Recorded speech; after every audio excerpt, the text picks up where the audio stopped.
Good morning. We're here at a NIAB trial site in Hinxton near Cambridge, and we are looking at rye and nitrogen levels in a co-location with wheat at varying nitrogen levels. And what we are hoping to show with this trial is not only the yields that can be achieved with very low nitrogen rates in rye, but also the effect of the nitrogen has had on the protein in the rye and the comparator proteins in the wheats. I am stood between KWS Teo on my left and KWS Serafino on my right, and the plots work down and we have 4 varieties replicated across this block. Okay, so we can see that we are sort of between booting and heading. Some ears are definitely just in the booting stage, but we have got some fully emerged ears as well. This time last year we'd had a much drier spring and the rye crops were slightly shorter than average.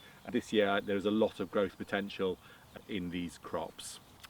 We had a very successful trial last year with NIAB looking at nitrogen rates in rye, where we put 2 application rates, one of 80 kilos per hectare and one of 120 kilos per hectare.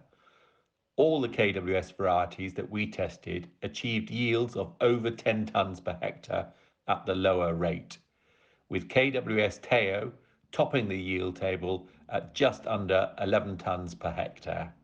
So this year we wanted to expand the trial slightly and have it on the same site and in comparison with wheats.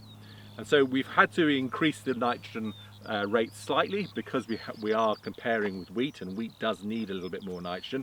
So this time we're looking at 100 kilos of nitrogen and 180 kilos of nitrogen. So by having a co-located trial with the rye and wheat in situ, we can get far more useful evidence about how the 2 species perform, particularly in relation to the nitrogen applications.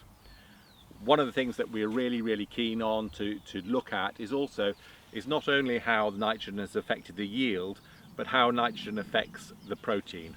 And we will analyse the protein levels in both the rye and the wheat, and our wheat varieties here are predominantly milling quality wheats. And this should give us some really useful data on how nitrogen not only affects the yield but the protein values, and whether the protein values in rye drop off as quickly as they do in wheat.